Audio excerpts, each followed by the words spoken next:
Barusan kami melaksanakan acara konsolidasi mendapat arahan langsung dari Ketua Umum Perjuangan Ibu Megawati Soekarnoputri terkait upaya untuk pemenangan pemilu legislatif dan Pilpres tahun 2024. Selanjutnya kita Pak Calon Presiden Pak Ganjar Pranowo.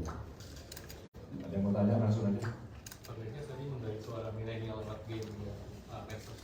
Iya, jadi ada data yang menunjukkan kekuatan suara yang memang mesti ditentukan adalah generasi milenial dan generasi Z. Ini kalau di Bali ternyata mereka adalah anak-anak yang punya aktivitas di bidang seni, ada juga olahraga, budaya, kreatif. Ini cukup banyak. Di samping tentu anak-anak yang menggeluti dunia digital dan potensinya cukup tinggi. Di Bali ada sekitar 44% dan di nasional ada 53%. Jadi artinya kalau kita bisa berkomunikasi dengan mereka dan mendengarkan apa yang ada di dalam pikiran mereka, saya kira ini suara yang cukup menarik. Sambil kita berdiskusi soal sejarah Indonesia, soal perubahan-perubahan yang terjadi di Indonesia, sehingga mereka akan paham pada saat menentukan pilihan mereka betul-betul merasa yakin bahwa mereka adalah kontributor dari sebuah keputusan besar dalam perhelatan politik dari waktu ke waktu itu ya, menjadi penting buat kami. Lagi? Ya Pak. Ya,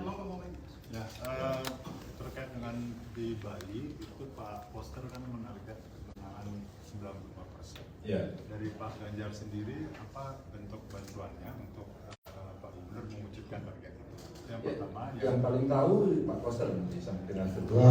Perlu dibantu kita bertemu dulu. Saya nanti sebagai aktornya saja, seperti hari ini. Jadi tidak boleh membebani calon. Saya sebagai aktor seperti hari ini. Pagi tadi kita jalan sehat, berapa orang kira-kira? Cukup banyak, saya lihat, saya tidak mau menghitung. Mulai saya jalan sampai kemudian balik, ujung-ujungnya masih bertemu dan tadi sambutannya luar biasa. Jadi ketika saya datang bertemu dengan masyarakat di Bali, saya senang ada suasana kebatinan yang sama, kontribusi saya di situ. jika itu terwujud 95%, ada reward apa kira-kira? Apa? Ketika 95% itu Kita tidak kita tidak sedang mentransaksikan seperti orang dagang gitu.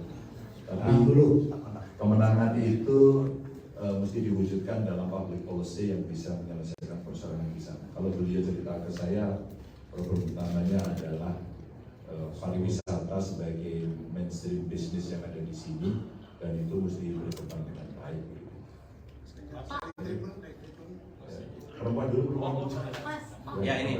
Pak, kan hari ini kan PPP sudah mendeklarasikan Sandiaga sebagai cawapres dari PPP dan PPP berencana untuk menyandingkan dengan Pak Ganjar. Ini gimana tanggapannya? Ya apa-apa diusulkan aja. Kan banyak partai yang bergabung dengan PDI Perjuangan, bekerja sama, bergabung dan duduk.